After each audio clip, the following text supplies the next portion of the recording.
I'd like to share a brief overview of methodologies used in the study of neurobehavioral symptoms and disorders for study in the field of neuroscience.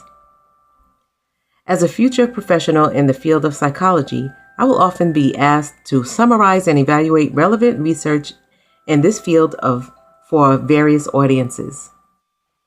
In the unique article, Neuropsychological Functioning in Postpartum Depressed versus Non-Depressed Females and Non-Postpartum Controls, the authors expressed that they compared and tested 3 groups of women through a neuropsychological test battery.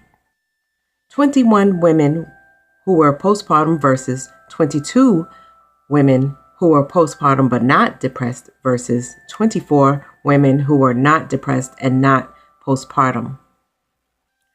Postpartum depression is a disorder that affects a mother after having her baby.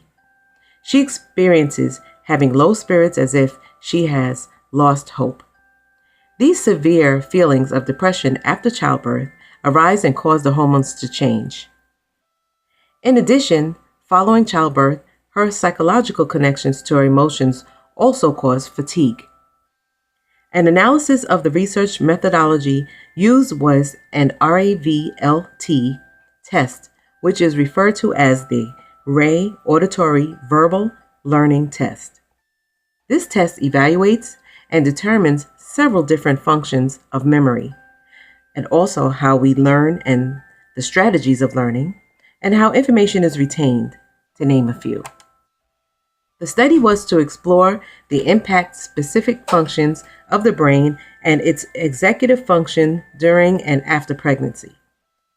Executive functions are functions in the brain that help with your ability to do things and accomplish them.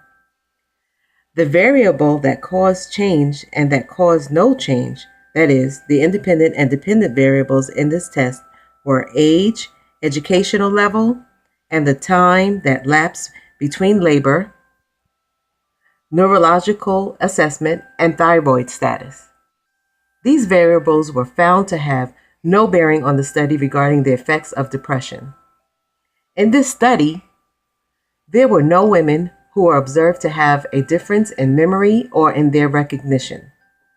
The findings showed that there were cognitive difficulties in postpartum, which might have been caused by their emotions or mood after childbirth. In addition, it was hypothesized that postpartum depressed women would have a lower performance than women who were postpartum who were not depressed, or women in general who were not participating in the group, based on the measures of verbal learning and memory and attention, executive functioning tasks. As a result of completing the study, it was found that postpartum women presented with intact attention and executive abilities and good psychomotor skills. However, some cognitive deficits, for example, lower performance on initial learning trials of the RAVLT in comparison to non-postpartum women, were observed. After observing the women and completing the investigation, it was found that one of the strengths was that the variables that were included in the study did not hamper the performance of the postpartum women. As I aforementioned, a few variables that were included to consider was age and educational level, to name a couple. One of the ways that this study can be improved is by choosing a larger size group for the study to focus more on cognitive changes in the women. In addition, if there were no restraints on the medical setting which took place in a quiet hospital room at a university hospital in Greece, the results probably would have made a difference as well. A more thorough neuropsychological battery, including more specific measures of concentration, decision-making processes, would have been more useful. Thank you.